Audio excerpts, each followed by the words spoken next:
오늘은 신약 핵심 정리 첫 번째 시간입니다. 구약은 예표하고 신약은 성취한다, 이런 관점을 가지고 신약 성경 어떻게 읽을 것인가 라는 타이틀을 가지고 신약 핵심 정리 첫 번째 시간 우리 하도록 하겠습니다. 우리 4주 동안 신약 핵심 정리들을 좀 강의를 할 건데, 두 번째 시간은 사복음서를 핵심 정리하고 예수님의 오중사역을 살펴보도록 하겠습니다. 그리고 3강, 4강을 묶어서 두 번의 시간으로 사도행전으로 관통하는 바울 서신들을 시간 순서대로 살펴보도록 할게요.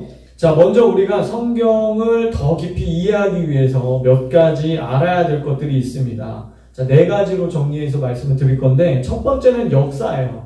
역사를 알아야 돼요. 성경은 역사책은 아니지만 역사 흐름 속에서 하나님의 뜻을 기록한 책입니다. 역사서를 우리가 구분하죠. 우리 구약 핵심 정리할 때 역사서 17권 정리했죠. 서랍 정리했죠. 신약도 마찬가지예요. 사복음서와 사도행전에서 5권이 역사서로 분류가 됩니다. 성경이 기록된 당시의 역사적 배경을 우리가 알아야 성경을 더 깊이 이해할 수 있다. 자, 두 번째는 지리를 알아야 더 깊이 깨달을 수 있다. 더 깊이 알 수 있다는데, 하나님이 주신 그 땅은 복의 근원지였습니다. 아브라함에게 주신 삼복 언약, 그것은 약속의 땅을 통해서 최종적으로 성취된다고 그랬습니다. 자, 예루살렘이라는 지리적 장소에서 복음이 시작되죠. 자, 예수 그리스도의 그 복음이 시작되어 이스라엘은 하나님의 눈동자라고 그랬습니다.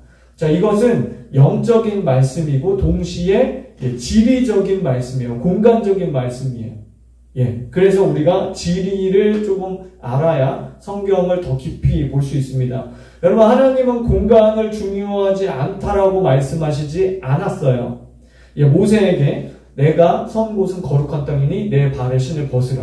거룩한 지역이 있었습니다. 공간이 있었어요. 장소가 있었습니다.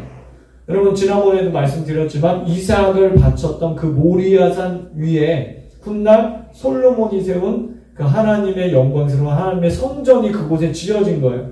이삭을 바쳐진, 예수님의 예표가 되는 이삭을 바쳐진 그곳에 영광스러운 성전이 거기에 세워졌다라고 하는 거예요. 하나님은 분명히 이 공간을 거룩하게 하시고 공간을 사용하십니다. 사울왕도 어느 산에 도착했을 때 성령님이 임해서 막 예언을 했다고 그랬어요. 그렇죠? 어떤 공간이 기름 부으심이 임하는 장소가 될 수 있습니다. 따라서 여러분들이 생활하는 공간 장소를 드림의 단계, 기름 부으심 중에 마지막 드림의 단계, 거룩의 단계로 성지 작업을 할 수 있어요. 반대로 사람의 죄로 인해서 그 장소가 더럽혀질 수 있어요. 거기서 무당 구슬하고 무슨 점을 보고 우상을 숭배했던 자리에 여러분, 교통사고 나는 데서만 교통사고 나. 그쵸? 자살하는, 뛰어내리는 곳에서만 거기서 뛰어내려. 그쵸? 거기 죽음의 영이 있어서 그래요. 자살의 영이 있어서 그래요. 질병의 영이 있어서 그래요. 우상숭배의 영이 있어서 그래요. 뒤틀림의 영이 있어서 그래요. 그래서 우리가 이렇게, 우리가 거하는 그 공간을 성지 작업을 할 수 있다. 그렇게 이제 얘기할 수 있겠고. 자, 그 다음에 세 번째, 우리가 히브리 문화를 조금 알아야 돼. 히브리 문화. 자, 이것을 이제 이해할 필요가 있는데, 여러분, 문화, 종교, 언어, 인종, 정치적인 상황을 우리가 알면, 그 배경 지식을 알게 되면 성경이 더 깊이 보이겠죠. 여러분, 예수님을 포함해서 12사도가 모두 유대인들이었고, 그 다음에 바울도 유대인이었고, 예수님이 한국 사람으로 오신 게 아니에요. 미국 사람으로 오신 게 아니라고. 그러니까 예수님이 유대인으로 오셨으면, 뭔가, 이거는 하나님 나라는 우연이 없죠. 하나님 모든 계획과 섭리 속에서 오신 건데, 왜 유대인으로 오셨을까? 왜 히브리 문화 가운데 오셨을까? 그 얘기는 유대 문화, 히브리 문화를 사용하셨다는 뜻이 돼요. 뒤집어 말하면. 그러니까 그들의 문화를 우리가 이해할 때 성경을 더 깊이 볼 수 있다. 예수님이 말씀하신 거 있죠. 씨 뿌리는 비유, 이런 것도요. 그 당시에 밭을 갈고 밭을 농사 졌던 돌짝밭이 있고 가시덤불이 있고 실제로 그들이 방치했을 때 그런 것들이 그 땅에서 났어요. 이런 것들을 실제적으로 우리가 눈으로 보면서 오감으로 느낄 수 있도록 그 문화 속에서 그 지리적 배경 속에서 예수님께서 말씀하신 거예요. 자, 문화라는 것은 매우 중요합니다. K-팝, K-드라마 이런 거 통해서 한국말이라든지 한국 문화를 알고 이해하게 되면 한국 사람의 정서를 이해하게 되고 한국 문화를 이해하게 되면서 한국을 더 깊이 알게 되고 사랑하게 되고 그것을 알면 성경을 더 깊이 깨닫게 된다. 예를 들어서 우리가 사용하는 태양력은 365일 24시간이죠. 여러분, 이 태양력은 태양을 중심으로 영법을 만든 거예요. 애국 사람들이 만들었어요. 이 사람들이 왜 이것을 처음에 만들었냐면, 여러분, 이 사람들은 나일강을 섬기잖아요. 나일강으로부터 근원된 관련된 우상들을 섬겼어요. 개구리 우상, 이 우상, 파리 우상 이런 것들을 섬겼다면 이 근원이 나일강이었어요. 그래서 나일강이 9월에서 10월이 되면 범람하거든요. 범람하면 홍수가 나기도 하지만 그 범람으로 인해서 풍성한 곡식과 열매를 맺을 수 있게 해줬어요. 그래서 이 나일강을 섬겼는데 이 나일강의 범람 주기를 알기 위해서 태양력이라는 걸 만들었어요. 그것을 우리가 지금 이제 사용하고 있는데, 여러분, 태양력의 하루의 시작은 자정이죠. 12시가 됩니다. 태양이 뜨는 아침, 아침이 하루의 시작이라는 개념을 가지고 있습니다. 여러분, 그런데 히브리 문화에서 히브리력은, 유대력은 한 달이 30일이에요. 한 달이 30일이고 그 모자란 일수를 윤년으로 채우는 방식입니다. 그리고 하루의 시작이 태양이 뜨는 그 아침이 아니고 태양이 오히려 지는 저녁부터 하루가 시작돼요. 우리가 창세기 1장에 보면 하나님께서 저녁이 되고 아침이 되니 이는 첫째 날이었더라. 이는 셋째 날이었다. 넷째 날이었다. 이런 얘기 나오죠. 저녁이 되고 아침이 되니. 그러니까 저녁부터가 시작이에요. 그러니까 금요 예배 드리는 이 시간이 토요일 샤바셋 시간으로 넘어가는 시간이에요. 이런 것들 이렇게 달라요. 그래서 우리가 히브리 문화를 아는 것이 상당한 가치가 있다. 하나님의 공간과 시간을 이해하는 데 있어서. 자, 그 다음에 네 번째는 이제 참고로 알아두시면 좋은데, 다양한 성경 번역들이 있어요. 사실은 정말 우리에게는 큰 축복이죠. 여러분, 과거에는 상상조차 할 수 없었던 일이에요. 라틴어 성경을 자국어로 번역하면 목이 잘렸어요. 화형당했어요. 십자가 처형당했어요. 잡혀갔습니다. 심지어는 성경을 소장만 해도 그거는 사형감이었어요.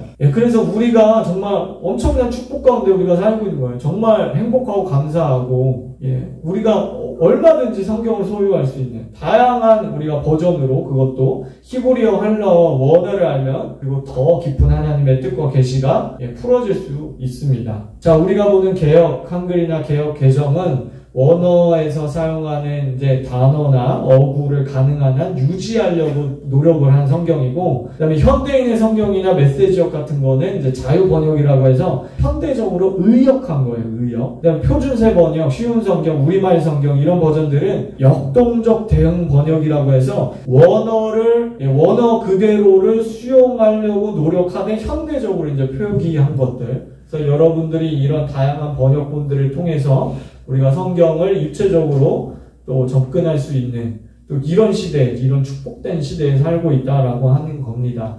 자, 그리고 이제 무엇보다 성경을 더 깊이 이해하기 위해서는 성령님의 조명하심, 임재하심을 구해야 됩니다. 이것이 절대적이에요. 왜냐하면 성경 66권의 직접적인 저자는 바로 성령님이세요. 성령의 감동으로 쓰여졌어요. 인간 저자들이 있지만, 그래서 저는 인간 저자라는 말을 주로 사용합니다.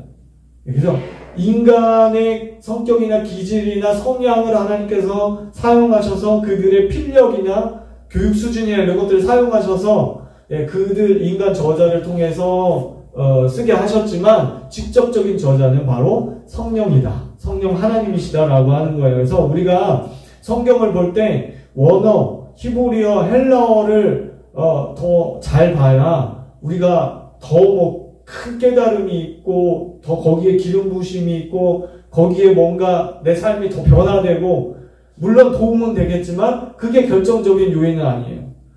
성경의 직접적인 저자이신 성령님께 이 지혜와 계시의 영을 달라고 우리가 기도해야 됩니다. 그래서 우리가 성령님 이 구절을 통해서 내게 무엇을 지금 말씀하시기를 원하십니까? 라고 우리가 질문할 수 있고, 성경의 저자이신 성령님, 제가 이 말씀을 어떻게 순종하기를 원하십니까? 기도하면서 그 지혜와 계시의 영 안에서 우리가 성경을 을조려야 합니다. 여러분 성경을 을조리세요. 유대인들은 성경 말씀을 가지고 을조리면서 기도하잖아요. 그들은 그것이 기도거든요. 이 성경을 말로 선포하면 여러분 하나님께서 모든 것은 말로 하셨죠. 말로 창조하셨어요. 말로 생일을 행하시고 말로 치유하셨고 말로 기적을 행하셨어요. 그냥 단순히 어떤 요술방방이 뾰로롱해서 하나님이 이 세상을 창조하신 게 아니라 하나님께서 말씀하셨기 때문에 그 말씀대로 된 거예요. 그래서 우리에게 주신 이 말의 권세가 있어요. 말의 권세. 그래서 이 하나님의 말씀을 우리가 선포하면 을조리면 그 하나님의 말씀이 우리의 영과 혼과 육을 지배하게 돼요. 그래서 우리가 눈으로 읽는 것보다 그리고 우리가 이렇게 소리내서 읽으면 달라요. 정말 다릅니다. 여러분 한번 해보세요. 지혜와 계시의 영이 부어집니다. 자, 우리가 성경을 묵상할 때 보통 관찰, 해석, 적용 이 세 통합으로 구분하기도 합니다. 또 육하 원칙에 따라서 묵상하는 방법이 있는데 우리가 보통 머리, 가슴, 배 그래서 관찰, 해석, 적용 이렇게 얘기를 많이 하는데 이 성경절이 무엇을 말하고 있는지 파악하는 단계가 바로 관찰의 단계. 그래서 기록된 말씀 이것을 로고스라고 합니다. 기록된 하나님의 말씀을 내 영혼 육에 심겨질 때까지 여러 번 소리내서 읽는 거예요. 을조리는 거예요. 그랬을 때 새로운 깨달음이 와요. 전에 그냥 지나쳤던 내가 수십 번 설교 들었고 수십 번 이 구절을 봤지만 내가 계속해서 을조릴 때 그때 뭔가 지혜와 계시의 영이 내게 부어질 때가 있어요. 그래서 계속해서 관찰의 단계. 단 이것에만 집중하면 자칫 지식적인 선도가 될 수도 있습니다. 그러니까 그걸 주의하시고 그 다음에 두 번째는 해석하는 단계인데 그 관찰을 가지고 해석을 하는데 이 성경절이 무슨 의미인지 찾는 단계예요. 로고스의 말씀이 나에게 개인적으로 그리고 관계적으로 말씀하시는 터닝 포인트가 생기는 그 지점이 있어요. 이게 이제 레마입니다. 레마. 자, 아까 관찰하는 단계는 로고스고 레마의 단계까지 와야 돼요. 즉 로고스의 말씀 레마의 단계까지 부어질 때까지 우리가 을조리고 선포해야 된다. 단 지나친 해석은 신앙주의라는 거는 그 비합리적인 것을 계속 추구하는 거예요. 막 신비적인 걸 추구하고 비상식적인 거, 비논리적인 것만 추구한다. 이게 그래야 그게 영적인 거다. 합리적이고 뭔가 자연적인 거를 다 무시하고 그냥 어떤 막 영적인 세계, 막 신비적인 세계만 추구하는 거, 비합리적인 것만 추구하는 이게 신앙주의인데 신앙주의에 빠질 수도 있고 기복주의에 빠지게 되는 원인이 될 수도 있다라고 하는 거예요. 우리가 균형을 잡아야 됩니다. 그리고 마지막 이제 적용인데 레마로 주신 것을 먼저 자기 자신에게 구체적으로 적용해야 합니다. 자, 들임과 순종의 단계까지 올라가야 최종적으로 열매를 맺게 된다. 자, 단 레마 없이 억지로 뭔가 적용하려고 할 때가 있죠, 우리가. 그러면 도덕적이고 혼적으로 적용될 수 있기 때문에 이거 조심해야 돼요. 도덕적인 설교와 가르침과 그래서 도덕적으로 내가 뭔가 열매 맺게 하려고. 그런 거는 다른 종교에서도 다 도덕적이죠. 착하게 살아라, 때리지 말아라, 남을 사랑해라, 이런 거 다 다른 종교에서도. 그러나 우리는 내게 주신 레마의 말씀을 지혜와 계시형 안에서 그것에 우리가 순종하는 거죠. 그랬을 때 열매가 맺게 된다. 자, 이 셋 중에서 가장 중요한 것이 무엇일까요? 자, 보통은 적용이라고 많이 생각을 하십니다. 저도 그랬고요. 그런데 제가 계속해서 사역을 하다 보니까 관찰이 가장 중요합니다. 관찰이. 왜냐하면 관찰을 잘해야 바른 해석이 나와요. 바른 해석이 나와야 올바른 적용점을 찾을 수 있어요. 그러니까 첫 단추가 잘못 껴지면 해석을 잘못해. 해석을 잘못하면 잘못 적용하게 되거든요. 거기서 2단, 3단이 나오기 쉬워요. 그러니까 내가 그냥 레마의 단계에 이르지 않고 그냥 내가 도덕적인 수준에서 혼적인 수준에서 억지로 쥐어짜서 해석하고 적용하다 보니까 이게 열매가 없잖아. 그러면 하나님 원망하는 거지, 그때부터. 목사님 원망하는 거고. 그렇게 되는 거예요. 남 탓하게 되는 거고. 자, 그랬을 때 우리가 관찰이 중요해요. 관찰을 제대로 하게 되면 레마가, 지혜와 계시형 안에서 레마가 부어지고 그 레마를 가지고 우리가 열매 맺는 그 단계까지 이룰 수 있다. 그래서 예수님도 좋은 땅에 말씀의 씨앗이 뿌려져야 된다라고 말씀을 하셨습니다. 자, 구약과 신약의 연관성에 대해서 간략하게 보기를 원하는데, 자, 구약이 말씀의 시작이라면 신약은 성경의 완성입니다. 자, 신약이 없는 구약은 결말 없는 이야기와 똑같습니다. 자, 신약은 구약 속에 감추어져 있고 구약은 신약에 나타나 성취되었습니다. 자, 신약은 오신 예수님에 대해서 말하고 구약은 오실 예수님에 대해서 말씀하고 있습니다. 신약은 구약의 성취이며 구약은 신약을 예표하고 예언합니다. 신구약의 중심은 단연 예수님이시며 이거는 자, 모든 성경을 보면서 우리가 예수님을 만나야 돼요. 창세기를 보면서도 출애굽기를 보면서도 하나님이라는 한자가 한마디도 나오지 않는 에스더를 보면서도 예수님을 거기서 발견해야 된다. 요셉의 삶을 보면서도 모세의 삶을 보면서도 우리가 예수님을 발견해야 된다. 자, 그분의 말씀인 사복음서가 중요하다. 여러분 어떤 분들은 로마서가 복음의 핵심 중에 핵심이다. 그렇게 이제 말씀하시는 분들도 있더라고요. 근데 저는 그 말씀에 동의하지 않아요. 네, 저는 그 말씀에 동의하지 않습니다. 왜냐하면 예수님의 말씀인 사복음서가 없으면 로마서도 없는 거예요. 맞나요?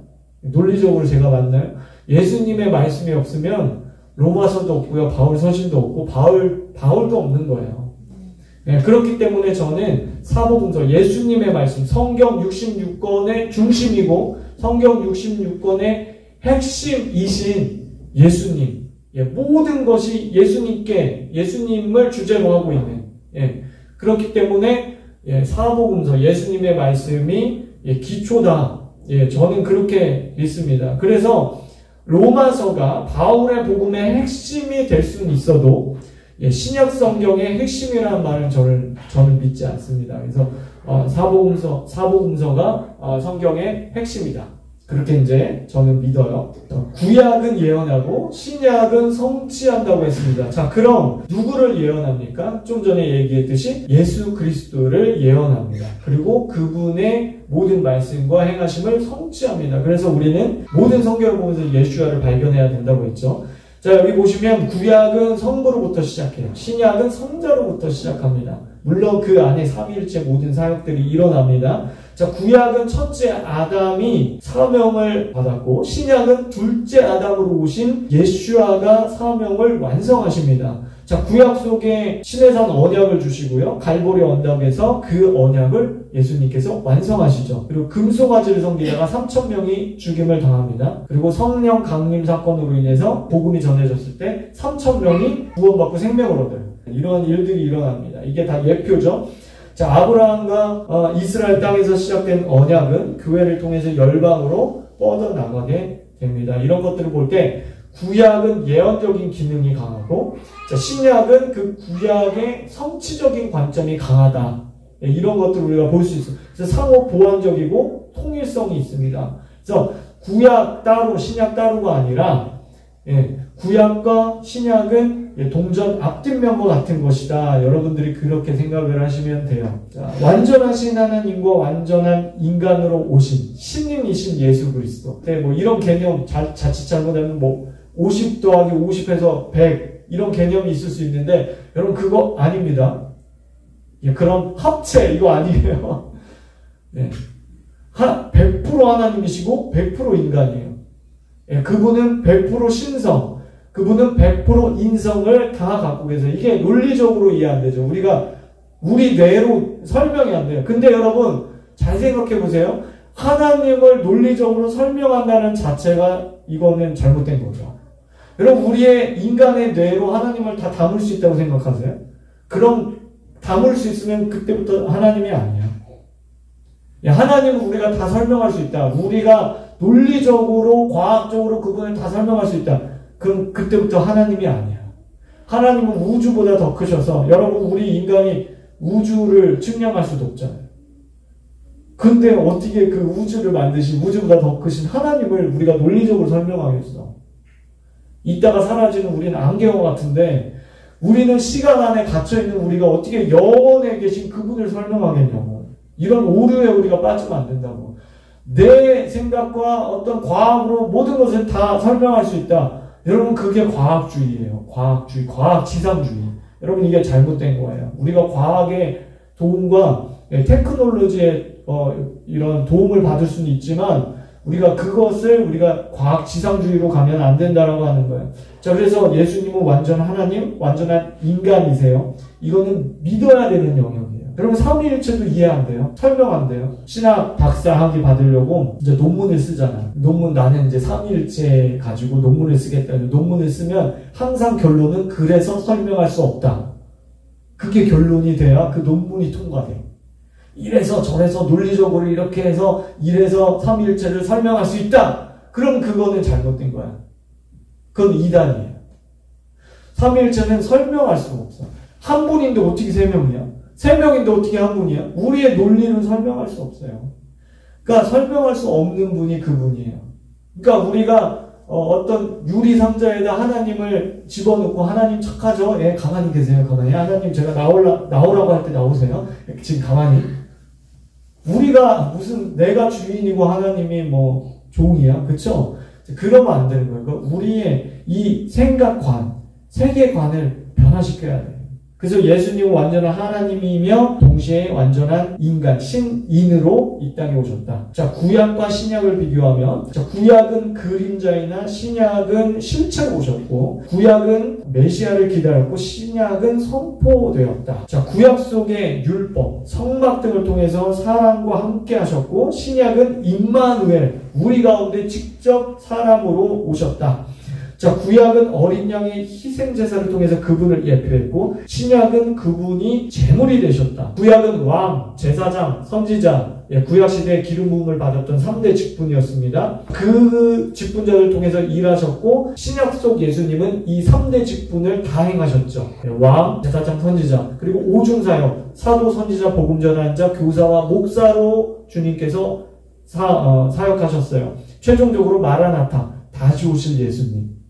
그것을 우리가 또 이 구약과 신약을 또 동전 앞뒷면처럼 우리 또 상호 보완적으로 볼 수가 있습니다. 그리고 예수님은 알파와 오메가이신데 그리고 그것이 삼위일체 사역 가운데 나타납니다. 자, 성경 첫 번째 책인 창세기와 마지막 책인 요한계시로 한번 비교해 볼게요. 하나님의 창조와 우주적인 통치로 창세기가 시작돼요. 자, 하나님의 우주적인 심판, 통치로 끝납니다. 연결돼 있죠. 자, 처음 하늘과 땅을 창조하셨고 마지막 하늘, 땅을 새롭게 하세요. 여러분 이게 중요해요. 새롭게 하세요. 여러분 폐기하는 게 아닙니다. 하늘과 땅이 죄로 더럽혀졌다고 폐기하고 어떤 우리가 그냥 이 땅의 것을 그냥 다 없애고 그냥 천국에 가는 게 아니에요. 여러분 새 하늘 새 땅을 주세요. 새로운 지구를 하나님께서 새 창조 역사 가운데 새롭게 하세요. 여러분 아담과 하와가 실패했다고 다 폐기했나요? 아니죠. 그 외아들 독생자를 보내셔서 모든 것을 희생하시고 새롭게 하셨어요. 여러분 이게 은혜예요. 아니 내가 하나님 같으면 걔네들이 알 게 뭐야? 다시 리셋 하면 되잖아. 그쵸? 아니 알 게 뭐야? 얘네 실패했어? 죄 졌어? 그럼 니네 리셋 다 없애버려. 그냥 다 없애고 다시 첫째 날부터 창조 다시 해. 아니 그럼 되지 왜 내 외아들을 주냐고. 미쳤어? 왜 내 아들을 줘? 근데 하나님은 이 세상을 사랑하셨기 때문에 저와 여러분들을 사랑하셨기 때문에 독생자 예수 그리스도를 보내주셔서 폐기한 게 아니라 새롭게 하셨다. 새 창조의 역사로 함께 하셨다. 그래서 이 새 창조의 역사 가운데 질서 가운데 하나님의 영광을 드러내셨어요.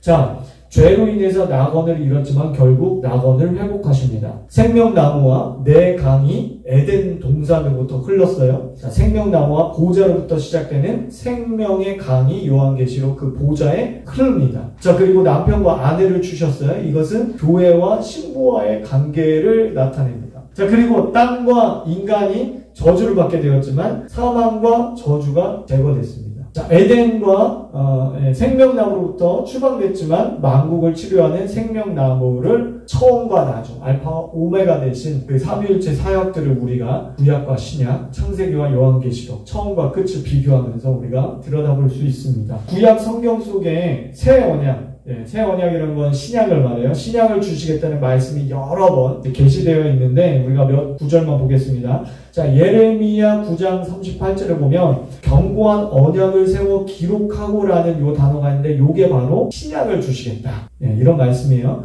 구약을 폐기하는 게 아니에요. 그리고 레위기 26장 9절에서 10절 보면 거기 묵은 곡식, 옛 곡식과 새 곡식을 대조하고 있습니다. 이런 것들을 볼 때 새 언약, 신약을 예표하고 있는 것을 우리가 볼 수 있고요. 그 다음에 호세아서 2장 18절에 그날에 내가 그들을 위하여 들짐승과 공중의 새와 땅의 곤충과 더불어 언약을 맺으며 또 이 땅에서 활과 칼을 꺾어 전쟁을 없이 하고 그들로 평안히 눕게 하리라. 예, 새 언약을 통해서 하나님의 심판과 저주인 전쟁을 제거하시고 영원한 생명을 주시겠다는 신약을 주시겠다는 그런 묘사를 하고 있습니다. 또 예레미야 31장 31절에 보면 내가 이스라엘 집과 유다 집에 새 언약을 세우겠다. 이게 이제 대표적인 계시인데 여기 보면은 그 당시 북이스라엘과 남유다가 갈라져 있었기 때문에 이스라엘의 12지파에게 그 제 가운데 있는 북이스라엘 왕 중에 한 사람도 선한 왕이 없었다고 그랬죠.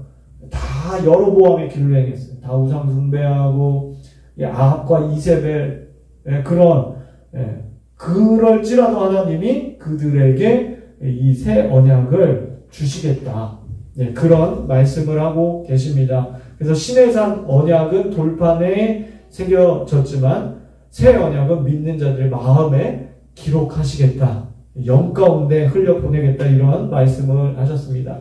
우리가 전에도 한번 봤는데 자, 율법을 왜 주셨을까요? 자, 율법을 주신 목적이 있겠죠? 자, 율법은 좋은 겁니다. 우리가 막 율법주의 이런 거 생각해서 율법은 좀 안 좋은 거라는 우리의 기본적인 어떤 편견이 있는데 여러분 율법은 누가 주신 거예요? 하나님 주신 거예요. 그러니까 하나님이 좋은 것만 여러분 천국에는 좋은 것만 있잖아요. 하나님 나라에 좋은 것만 있잖아요. 그래서 율법은 여러분 좋은 거예요. 그 율법을 사람이 더럽힌 거죠. 사람의 전통과 방법으로 혼적인 걸로 육적인 걸로 바꿔치기 한 거예요. 그러니까 율법이 나쁜 게 아니라 율법의 정신은 하나님의 마음이고 사랑이고 하나님의 이미지를 나타낸다. 자, 그러면 율법을 왜 주셨냐? 구약시대에 율법을 주신 것과 신약시대에 성령님을 보내주신 것이 똑같다. 제가 그때 말씀드렸어요. 자, 간단하게 보면 율법의 역할, 첫 번째, 죄를 고발해요. 그러니까 율법이 생겨나기 전에 죄인지 몰랐는데 율법에 보니까 이거는 죄네. 죄를 고발해요. 자, 그렇기 때문에 은혜가 필요하다는 것을 알게 되고 회개하게 됩니다. 자, 죄를 짓지 않도록 우리를 맺을 역할을 하고 최종적으로 하나님처럼 거룩해져라. 이 율법을 주신 이 율법의 정신, 하나님의 이미지와 사랑, 하나님의 성품을 반영하는데 하나님처럼 거룩해져라. 하나님이 이 율법, 그러니까 율법은 하나님, 그러니까 율법을 주신 그 하나님이 이 율법처럼 거룩한 분이기 때문에 하나님처럼 거룩해져라. 자, 그 다음에 성령님의 역할. 자, 율법과 똑같습니다. 성령님이 우리 안에, 우리 양심 가운데, 그죠? 죄를 깨닫게 하시고 회개케 하세요. 은혜가 필요하다는 것을 알게 하세요. 그리고 죄를 짓지 않도록 우리를 맺을 역할을 하십니다. 결국에 최종적으로 성령님처럼 거룩해져라. 이 단계까지 오게 돼요. 그래서 우리가 거룩, 성화, 성결 이런 단어를 쓰는 거예요. 그래서 구약은 시작이고 신약은 완성이다. 구약은 예표하고 신약은 성취한다라는 개념들이 이 율법과 성령의 시대 가운데도 우리가 동전 앞뒷면처럼 녹아 들어가 있다. 자, 그 다음에 우리가 보고 싶은 거는 공간과 시간의 안식인데 여러분 삼위일체께서 이 세상을 창조하실 때 공간과 시간을 창조하셨습니다. 이 공간과 시간 가운데 하나님이 어떤 일을 행하셨는데 자, 6일 동안 공간을 창조하셨어요. 근데 재밌는 게 이 안에 질서를 우리가 발견할 수 있어요. 앞에 세 날과 뒤에 세 날이 연결되어 있어요. 첫째 날과 넷째 날, 둘째 날과 다섯째 날, 셋째 날과 여섯째 날이 관련이 있어요. 첫째 날 어떤 우주 공간, 빛을 창조하시고 넷째 날 해와 달과 별, 그 공간 안에 그것들을 장식하셨고 자, 둘째 날 궁창을 창조하셨고 바다와 하늘을 창조하셨고 다섯째 날 그 바다에 사는 물고기와 하늘의 공중의 새를 창조하셨고 셋째 날 땅과 식물을 창조하셨고 여섯째 날 그 땅에 사는 육지 동물과 사람을 창조하셨어요. 그래서 질서대로 흘러가면서 하나님의 영광을 나타내도록 그렇게 하나님이 창조하셨는데, 그래서 하나님은 질서의 하나님이요. 모든 것을 질서대로 흘러가는 것을 기뻐하세요. 예, 그래서 권위 아래 순종하는 거 기뻐하시고요. 질서대로 사역하는 거 기뻐하시고요. 그래서 고린도 전후서에 보면 고린도 교회에 사도 바울이 고린도 교회에 뭐라고 말씀하십니까? 질서대로, 은사를 질서대로 해라. 예, 그렇게 말씀하세요. 그래서 질서를 기뻐하신다.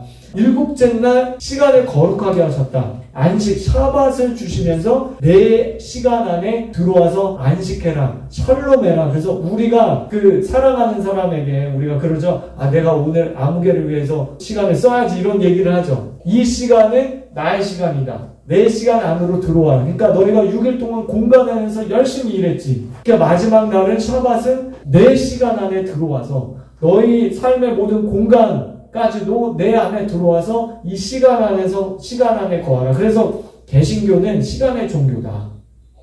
시간이 중요한 종교다라고 할 수 있어요. 그래서 안식일을 거룩히 지키라는 것은 하나님을 위해서 그날 하루를 쓰라는 것이다. 여러분, 이방 종교들은 모두 공간의 종교예요.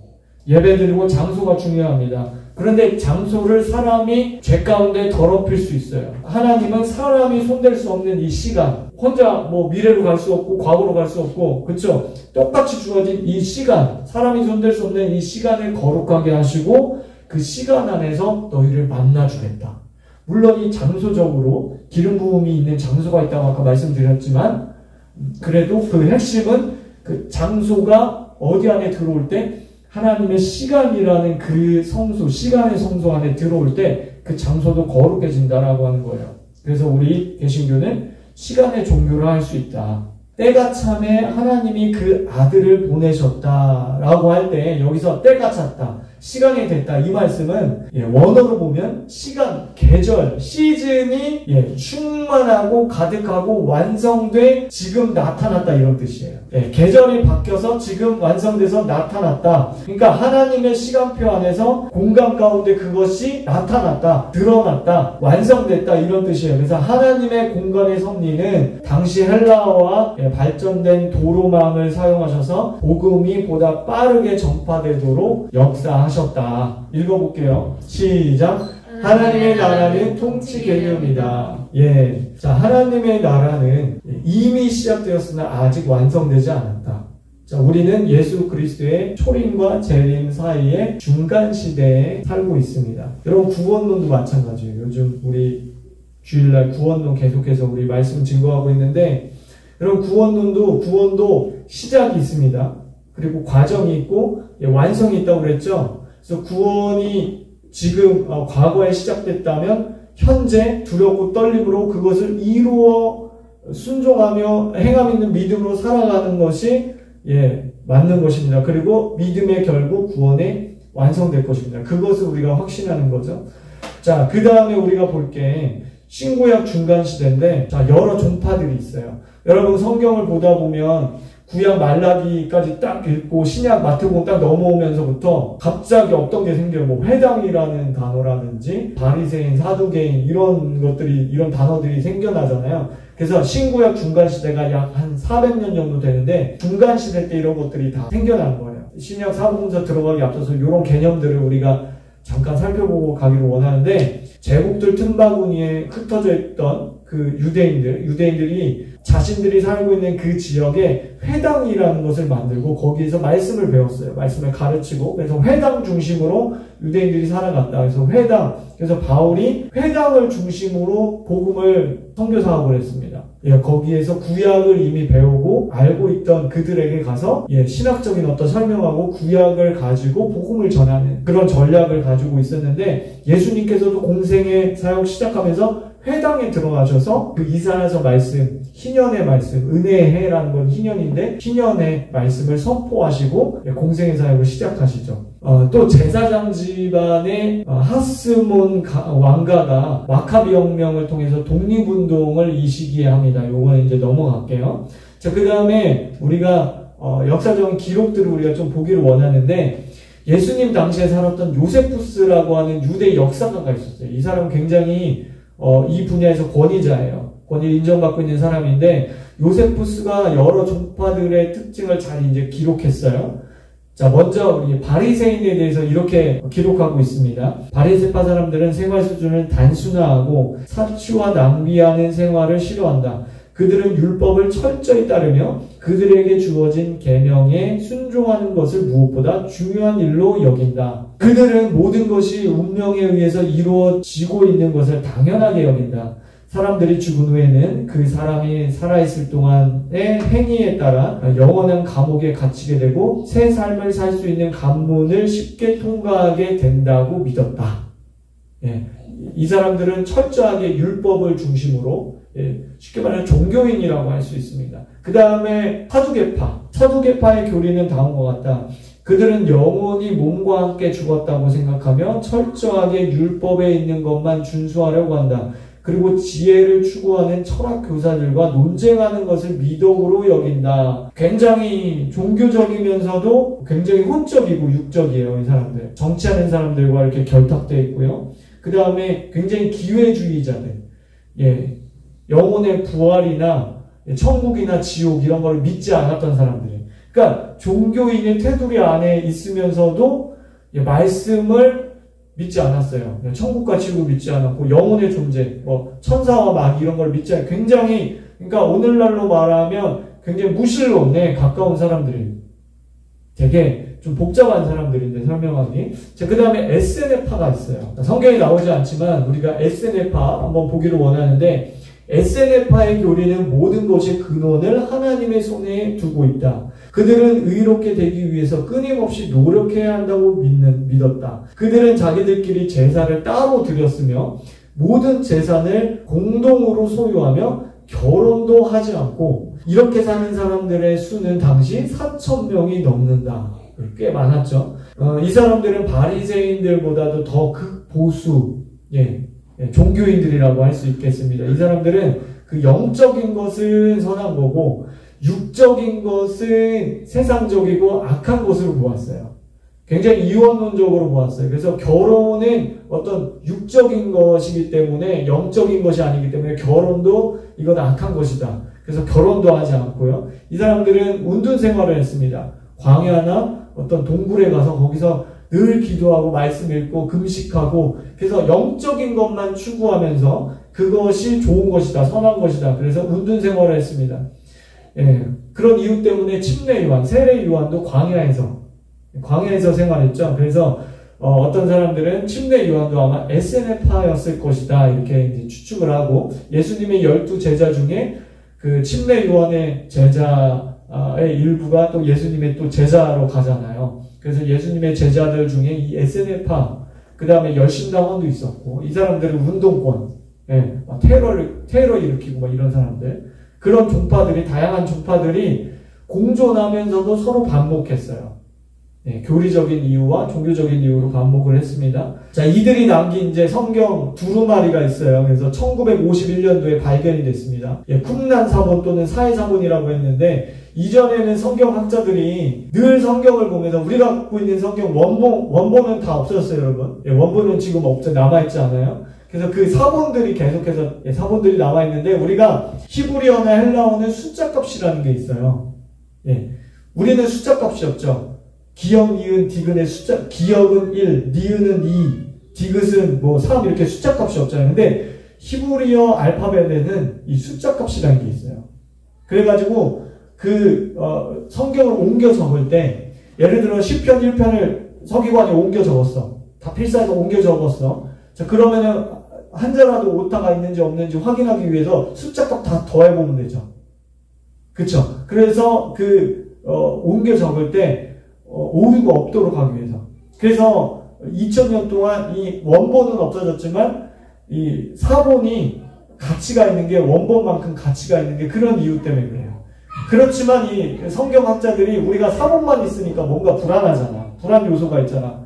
원본에 어떤 부분이 이 사본에 잘못되어 있는 게 있으면 우리가 하나님 말씀을 잘못 지금 배우는 건데 이런 불안감이 있었는데 이 사회사본이 발견되면서 이 가장 오래된 예수님 당시에 이 사회사본이 발견되면서 우리가 갖고 있는 사본과 비교해 봤더니 99.99999가 딱 맞아 떨어지는 거야. 와, 할렐루야. 그러니까 하나님이 이런 모든 과정을 통해서 이 성경, 하나님의 말씀을 보존하신 거죠. 이 SNF파가 이제 극보수였기 때문에 이런 것들이 이제 발견이 됐습니다. 구약을 우리가 세 골격으로 분류했었죠. 자, 신약도 세 골격으로 분류할 수 있습니다. 역사서와 서신서와 예언서 이렇게 분류가 되어집니다. 문화적 차이를 우리가 좀 알아보기를 원하는데, 자, 성경 시대의 문화적 차이를 이해하는 것이 우리가 중요합니다. 당시 다양한 문화가 서로 공존하고 반복했다고 그랬죠. 자, 히브리 문화, 로마 문화, 그리고 헬라 문화가 서로 공존하기도 하고 충돌하기도 했어요.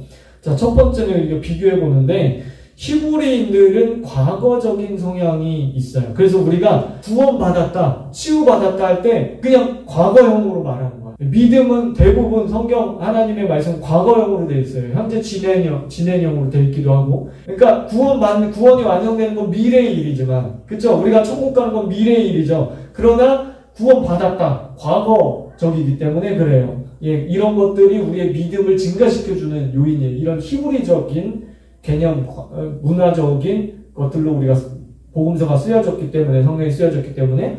그리고 감정적이고요. 그 다음에 표적이나 기적을 이들은 보기를 원했어요. 그것을 통해서 하나님으로부터 온 사람인지 아닌지 그것을 확증했어요. 자, 종교와 전통이 목숨보다 이 사람들은 귀했어요. 마태복음의 수신자는 유대인들이거든요. 유대인들 들으라고 마태복음을 쓴 거예요. 그래서 마태복음에는 족보 얘기가 먼저 나와야 돼요. 전통과 족보를 목숨보다 귀하게 생각했기 때문에 유대인들은 그냥 평민 가정에서 메시아가 올 거라는 것을 인정할 수가 없어.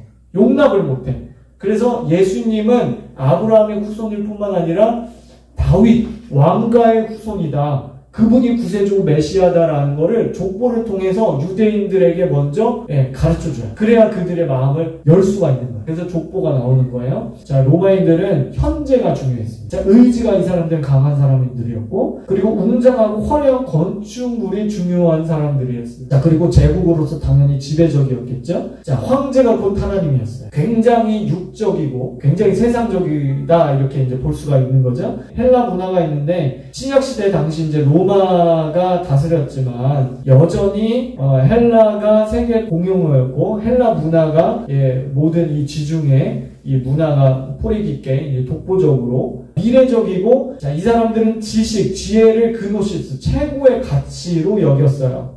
자, 그래서 바울이 복음을 전할 때 유대인들에게는 유대인들은 표적을 구하고 헬라인들은 지혜, 지식 구한다. 나는 십자가에 못 박힌 그리스도만을 전한다. 그렇게 말하고 있죠. 이 사람들은 교육적이고 철학적이고 교양적인 것을 최고의 것으로 생각을 했습니다.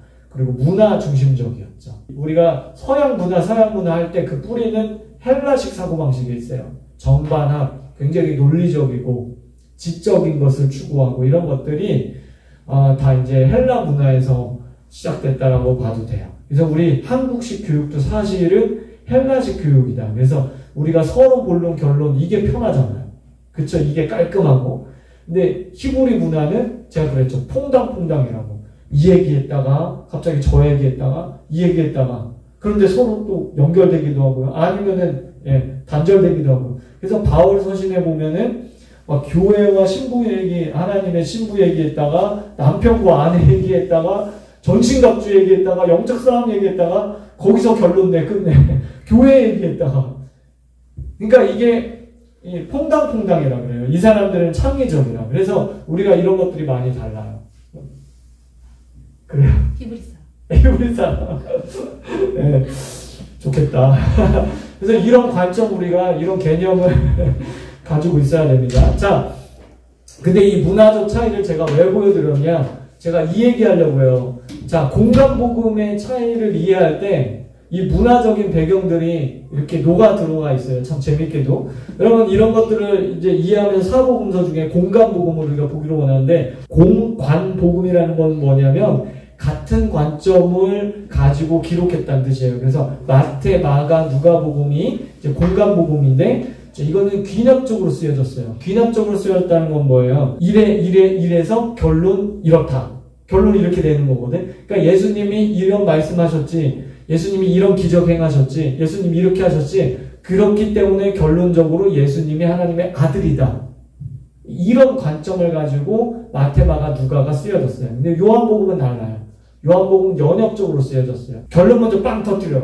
그래서 요한복음 1장에 보면 결론 빵 터뜨리잖아. 예수님이 하나님이시고 말씀이 육신이 됐고 그분이 빛이시고 그분이 오셨다. 결론 빵 터뜨리고 그렇기 때문에 이분이 이런 말씀하셨다. 그렇기 때문에 이분이 이런 기적 행하셨다. 이렇게 하셨다. 이렇게 하셨다. 이렇게 하셨다. 연역적으로 이렇게 쓰여진 건데, 그래서 우리가 공간복음을 보면 여기 보면은 이 문화적 차이가 공간복음 안에 입혀진 것을 우리가 볼 수 있죠. 그래서 마태는 아까 자기 민족 히브리인들에게 복음을 전할 목적으로 쓰여졌어요. 간단하게 볼게요. 마가는 로마인들에게 복음을 전할 목적으로 쓰여졌기 때문에 아까 그 굉장히 현재적이고 그리고 의지적이고 뭐 이런 것들이 그 안에 녹아져 있고, 그 다음에 누가복음의 수신자는 헬라인이었습니다. 누가 자신이 이방인이었죠. 비유적 표현들이 많고 시간 순서대로 쓰고 뭐 이런 것들을 우리가 볼 수 있어요. 그러니까 수신자에 따라서 사복음서가 다 가치가 있어요.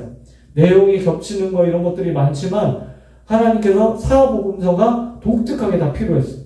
여러분, 우리가 성경 66권을 볼 때 같은 이야기지만 다른 관점들로 보고 다른 문화 속의 그런 배경을 가지고 이 각도로 저 각도로 본 것은 사복음서밖에 없죠. 그렇죠? 네, 그렇기 때문에 이 사복음서가 다 필요한 거예요. 입체적으로 보기 위해서.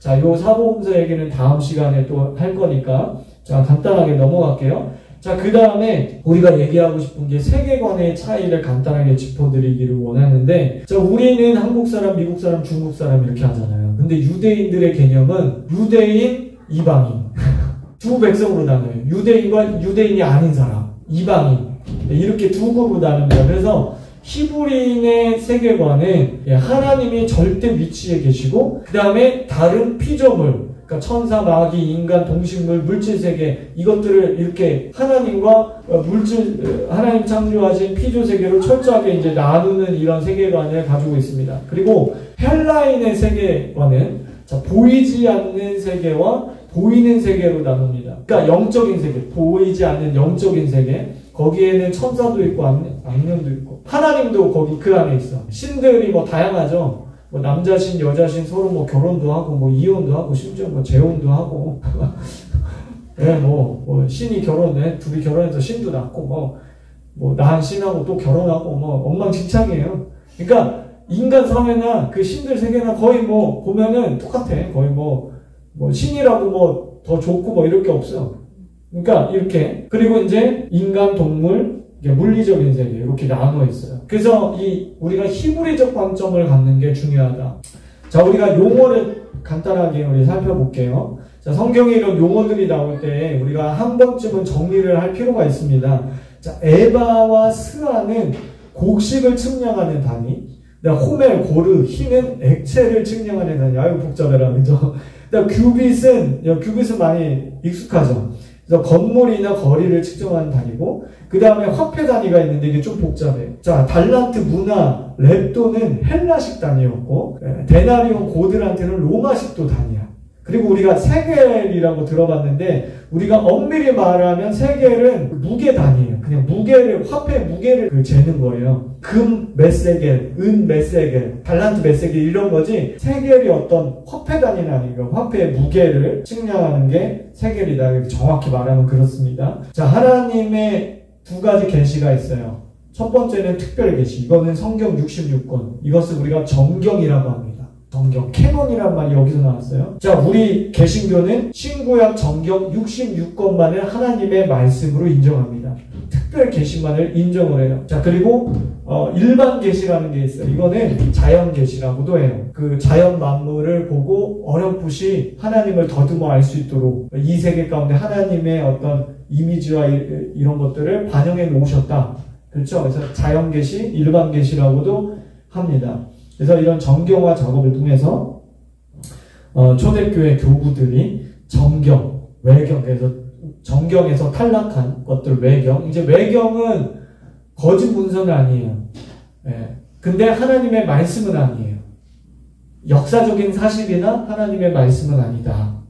그 다음에 위경이라는 거는 거짓 위자 써서 그러니까 이 저자가 불분명한 거, 미상. 거짓 위자라는 그런 불명예를 이제 안게 됐는데, 요것도 이제 우리가 이제 뭐 막 너무 이렇게 막 이거는 사탄이 막 쓴 거야 막 이렇게 할 필요는 없어요. 이거는 위경이라는 거냐 그 당시에 신앙 서적 정도.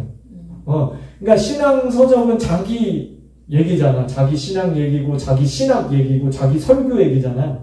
그러니까 그 정도로 하나님의 말씀 아니죠, 그죠? 그래서 우리는 개신교에서는 정경만을 하나님의 말씀으로 인정한다. 자, 우리 개신교는 또 이제 신구약을 볼 때 구약은 대부분 히브리어로 기록되어 있는데 히브리어는 무엇을 표현함에 있어서 뛰어난 언어입니다. 신약 성경은 헬라어로 기록되어 있는데 헬라어는 어떻게를 설명하기 뛰어난 언어입니다. 그래서 기록 연대는 한 100년 정도 되고요. 신약 성경도 나중에 5세기, 6세기까지 오면서 이것을 정경화 작업을 합니다. 성경 66권이 어느 하늘 위에서 뚝 떨어진 게 아니에요. 여러분, 그리고 중세시대 제가 아까 그랬잖아요. 이 성경을 소유하고만 있어도 목 잘렸다니까. 그러니까 우리가 지금 성경을 다양한 번역으로 갖고 있는 게 정말 감사하고 행복한 거예요. 아마 이게 은혜인 거예요, 은혜. 여러분, 인류 역사 6,000년 가운데 최근 100년 정도에 살았던 사람들만이 누린 복이에요. 우리가 성경 갖고 있는 게. 그러니까 우리는 상위 1.6% 안에 드는 사람들이에요. 이야, 정말 감사한 거죠. 네, 근데 안 읽어. 근데 안 읽어. 그럼 안 돼요. 자, 고대 사람들은 이제 이 파피루스라는 식물을 이용해서 책을 만들었습니다. 거기에다 성경을 필사를 했고요. 근데 여러분 보시는 것처럼 이제 갈대 식물로 만들었기 때문에 외부 압력에 취약할 수밖에 없어요. 이제 양피지로 책을 만들었는데 가격이 비싸도 너무 비싸요. 그래서 돈 많은 사람밖에 이걸 사용할 수가 없어요. 새끼 양 수십 마리를 잡아야 겨우 책 한 권을 만들 수 있는. 일반 서민들은 엄두도 못 내는, 정말 다시 한번 감사해야 된다. 이 성경이 2, 3만 원짜리 성경이 다양한 버전으로 우리가 읽을 수 있다는 게 정말 행복한 거고 감사해야 된다. 자, 삼위일체 사역과 언약의 흐름인데, 자, 구약시대에는 삼위일체 하나님께서 이스라엘이라는 공동체와 언약을 맺고 공동체적으로 사용하셨습니다. 성부로부터 보내심을 받은 성자께서 초임하시고, 오순절전 성령님께서 역사하신 신약시대에는 성령님의 시대로서 개개인과 언약 관계를 맺으시고 그것을 교회 공동체를 통해서 풀어내십니다. 두세 사람이 모인 곳에 내가 너희와 함께 하겠다. 이것은 교회의 권위의 말씀이세요. 다윗의 열쇠를 내게 주겠다는 것은 개개인이 아니야. 여러분, 이 문맥적으로 이 성경절을 잘 보면 교회에게 그것을 주는 거예요. 교회에게. 그래서 두세 사람이 모여서 어떤 것을 합심하면 하늘문이 열릴 수 있는 그 다윗의 열쇠를 사용하게 됩니다. 그러니까 교회 공동체에게 그것을 준 거지 뭐 개개인에게 뭐 주고 이게 아니에요. 공동체에게. 구약시대에는 이스라엘 공동체, 신약시대에는 특별히 교회라는 공동체, 하나님의 몸 대신 이 공동체, 교회라는 공동체를 통해서 주시는 거다. 여러분, 그렇기 때문에 교회 중심으로 여러분들의 인생의 삶을 빚어가시면 하나님 그거 기뻐하세요. 기뻐하세요. 교회 중심, 말씀 중심, 목회자 중심. 이것을 하나님 기뻐하신다. 물론 이것은 오늘날의 교회가 이스라엘 사명을 대체했다는 그 대체주의는 또 아닙니다.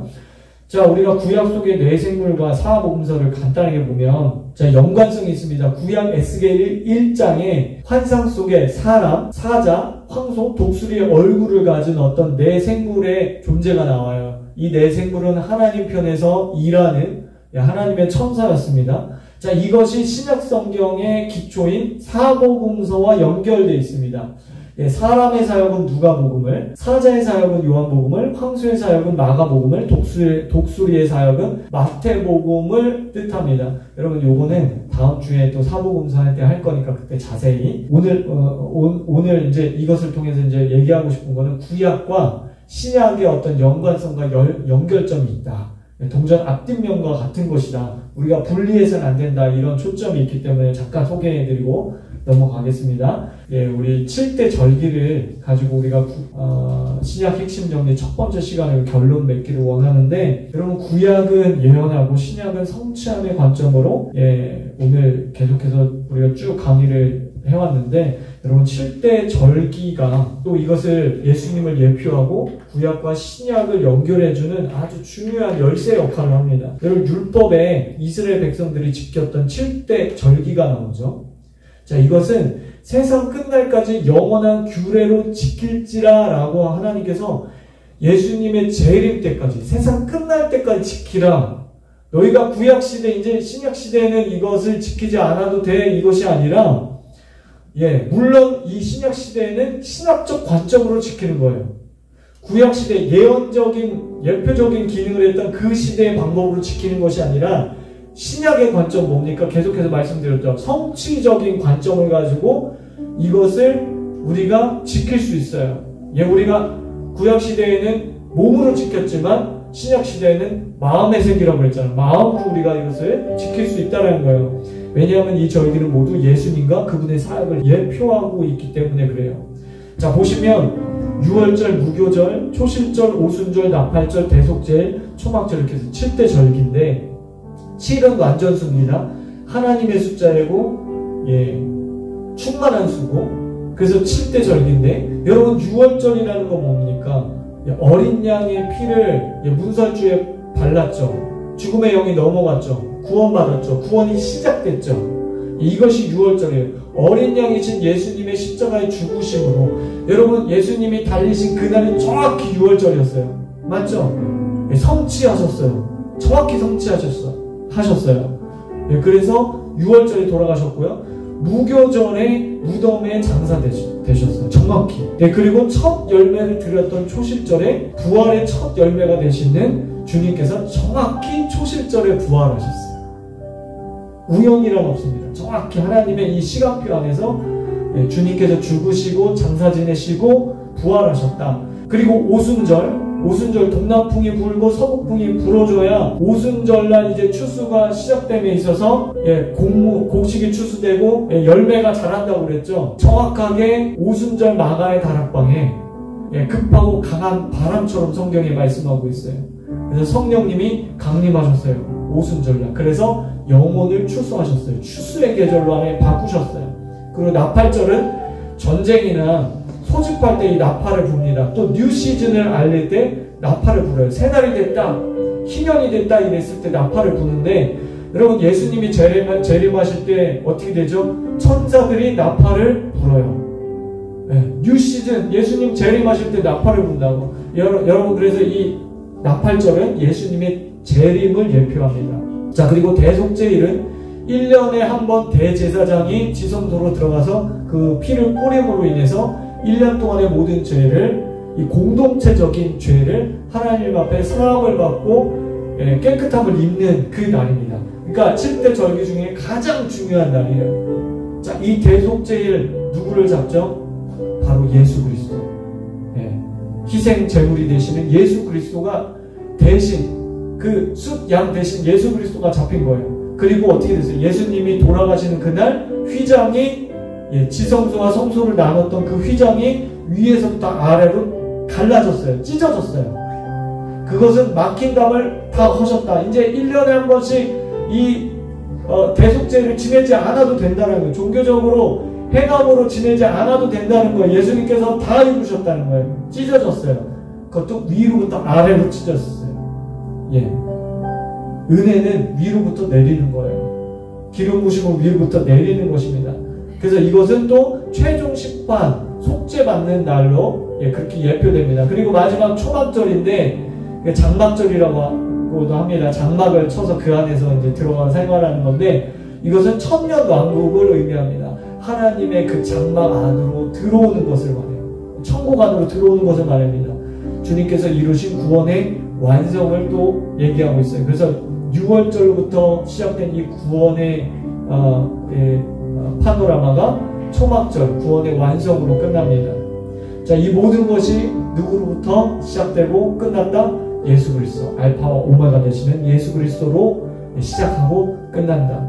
즉 예수님만이 공간과 시간의 주관자이시고 신구약의 중심이시고 우주의 중심이 되신다. 이것이 구약의 7대 절기의 그림자로서 예표적으로 다 녹아져 있어요. 이것을 우리가 신학적으로 우리 삶에 적용할 수 있어요. 우리가 구약적으로 지키는 건 아니에요. 그러나 그 정신은 율법을 주신 그 정신과 하나님의 이미지와 그 사랑의 반영은 그대로 우리가 지킬 수 있어요. 마음으로 지킬 수 있어요. 그래서 시간과 공간을 성지 작업하고 새롭게 할 수 있습니다. 예, 우리 다 같이 읽고 기도하겠습니다. 시작.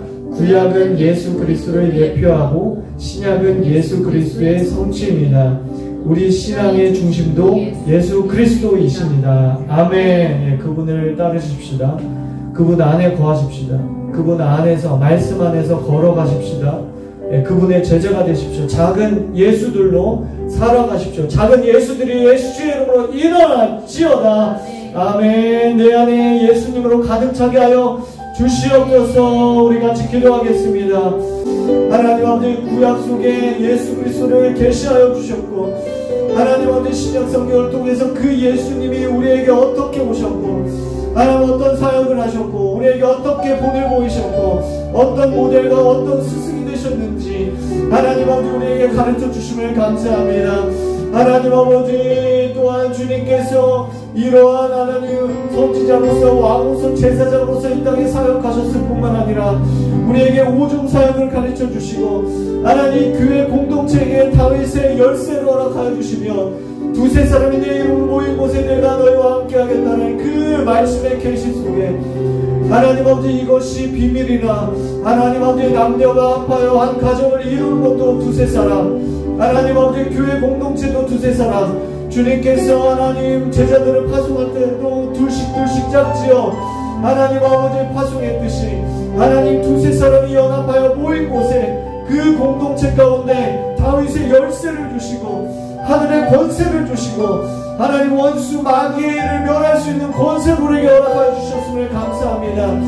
하나님이 권세가 부어지는 이 밤이 되게 하시고, 하나님 권세 아래 기름 부으심이 부어지는 이 사바세 시간이 되게 하여 주옵소서. 하나님 이 시간의 성수 안으로 들어가 우리의 삶의 공간을 채웁니다. 하나님 우리가 하나님 많은 사람들이 공간 안에서 오적되며 공간을 지배하려고 했습니다. 하나님 아버지, 진시황도 알렉산더도 많은 사람들이 공간 안에 살았다가 공간 안에 하나님 사라졌습니다. 공간을 지배하기 위해서 그들 노력했습니다. 그러나 예수 그리스도께서 오셔서 시간의 성소를 가르쳐 주셨습니다.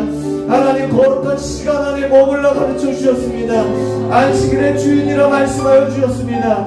하나님 아버지, 그 안식 기쁨이 있는 그 에덴으로 들어와라. 나의 시간 안으로 들어와라. 너의 공간이 나의 시간 안에 역사되게 만들라. 오 주님, 이러한 시간의 성수 안에 들어갈 수 있는 저희가 될 수 있도록 하여 주옵소서. 하나님 아버지, 그럴 때 우리의 공간이 성지가 되며 우리의 공간이 성전이 되고 하나님 기뻐하신 지성도가 되므로 믿습니다.